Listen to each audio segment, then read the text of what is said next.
अस्सलाम वालेकुम नाजरीन, उम्मीद है कि आप सब लोग खैरियत से होंगे। कुखानी व्यूज़ में आप सबको खुश आमदीद। तो नाजरीन, ड्रामा सीरियल अदावत के आने वाले एपिसोड में आप देखेंगे कि अरीबा बहुत परेशान होती है। वो कहती है कि पागल कर दिया आप लोगों ने मुझे, नफसियाती मरीज़ कर दिया। रैहान कहता है कम अज़ कम तो मेरे लिए नहीं तो अपनी बेटी नूर के लिए यहाँ पर रुक जाओ। लेकिन वो कहती है कि मैं थक चुकी हूँ, दिखावे की मोहब्बत है। रेहान कहता है कि नहीं, ये दिखावे की मोहब्बत नहीं है, मैं तुमसे सच में मोहब्बत करता हूँ।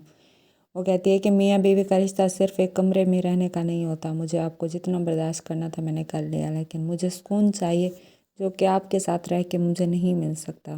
मैं हर वक्त आपके काम कर करके थक चुकी हूँ। आपकी अम्मी की मेडिसिन ना हो, कुछ भी ना हो, आप लोग मुझे सिर्फ और सिर्फ नौकरानी की हैसियत से रखते हैं कि सबकी केयर मैं ही करूँ, लेकिन मुझसे अब और बर्दाश्त नहीं होता। वो कहता है कि नहीं, तुम्हें यहाँ पे रहना ही होगा, तुम्हारे साथ अब कुछ भी गलत नहीं होगा और ये ज़िम्मेदारी मैं खुद लेता हूँ। तो वो कहती है कि चलो इस बार आपकी मान लेती हूँ, लेकिन आइंदा ऐसा नहीं होगा। लेकिन जब नताशा के डैड की डेथ हो जाती है तो वो बहुत परेशान होती है और रो रही होती है और वो इंकसार को माफ़ नहीं करती। कहती है कि ये सब कुछ तुम्हारी वजह से हुआ है।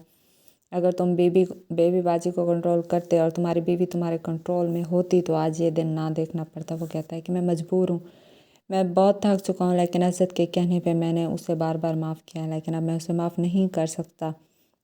वो घर आके बेबी को कहता है कि बेबी, अब मैं तुम्हारे साथ रह रह के थक चुका हूँ और मैं ये घर हमेशा हमेशा के लिए छोड़ रहा हूँ और मैं अपने बच्चों को भी अपने साथ ले जाऊँगा। बेबी कहती है तुम्हारी इतनी औकात नहीं है कि तुम अपने बच्चों को साथ ले जाओ, तुम तो दूसरों के पैसों पे पलते हो, तुम्हारा अपना कोई घर ही नहीं है। वो कहता है कि नहीं, मैं इतने लायक हो जाऊँगा कि अपने बच्चों का पेट भर सकूँ। तो बेबी कहती है कि नहीं, ये बच्चे तुम्हारे साथ नहीं जाएंगे।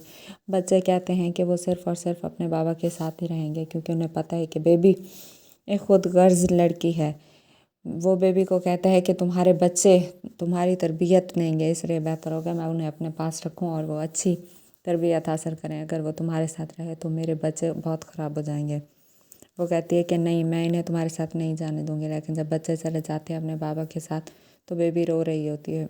वहाँ पे मारिया पहुँच जाती है और मारिया कहती है कि बेबी बाजी, आज मुझे अफसोस हो रहा है कि आप जैसी लड़की को आपके किए की सज़ा मिल गई, लेकिन एक माँ अपने बच्चों से ज़्यादा दूर नहीं रह सकती। मुझे इस बात का भी दुख है। बेबी कहती है कि तुम्हें ये सब कुछ मजाक लग रहा है।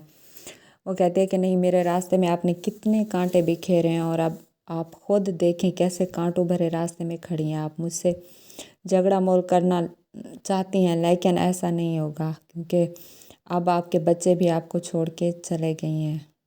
बेबी कहती है कि अगर मेरे बच्चे इस घर में नहीं रह सकते तो याद रखना, तुम भी इस घर में सुकून से नहीं रहोगी और ना ही मैं तुम्हें रहने दूंगी। कहती है कि मेरा दिल तो करता है कि मैं तुम्हारा और तुम्हारे बच्चे का यहीं पे गला घोंट दूं, लेकिन मैं ऐसा नहीं कर सकती। वो कहती है कि बेबी बाजी, आपका दिमाग तो ठीक है। बेबी कहती है हाँ, मेरा दिमाग ही ख़राब है और मेरा दिमाग तो उस दिन ख़राब था जब मैंने तुम्हें अपनी भाभी के तौर पर पसंद किया था, तुम्हारे ऐबों पे पर्दा डाला ताकि तुम्हारा घर बस है, मगर तुम उल्टा हमें आंखें दिखा रही हो।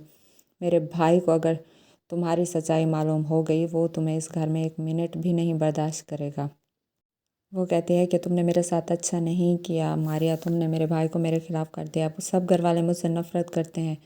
वो कहती है कि मैंने आपके भाई को आपके ख़िलाफ़ नहीं किया, आपकी हरकतों ने आपके ख़िलाफ़ कर दिया। क्यों आप दूसरों की खुशियाँ बर्बाद करना चाहती हैं? आप आए दिन मुझे ये ताने देती थी कि आप अज़त को मेरी और फ़ात की सच्चाई बता देंगी, लेकिन अब अज़त को भी मालूम हो गया है कि तुम्हारी वजह से नताशा के डैड की डेथ हुई है। वो कहती है कि ज़िंदगी और मौत तो अल्लाह ताला के हाथ में है, लेकिन मुझे यह पता नहीं था कि मेरी धमकी देने से उनको हार्ट अटैक आ जाएगा और उनकी मौत हो जाएगी। लेकिन अब मैं नताशा को इनकसार के साथ नहीं रहने दूंगी। वो कहती है बस कर दें बेबी बाजी, क्यों अभी भी आप नहीं सुधरी? वो मारिया को धक्का देती है और मारिया नीचे जा गिरती है, लेकिन वहाँ पे अज़द भी आ जाते हैं और वो मारिया को संभाल लेते हैं। ये बात देख कर अज़द बहुत परेशान हो जाते हैं कि कहीं मारिया को कुछ हो जाता तो वो क्या करते। तो नाजरीन, ये सब अब देखेंगे आने वाले एपिसोड में। अगर अभी तक आपने मेरे चैनल को लाइक और सब्सक्राइब नहीं किया तो कर दें, ताकि तमाम मज़ीद आने वाली वीडियोज़ आप देख सकें। तब तक के लिए अल्लाह हाफिज़।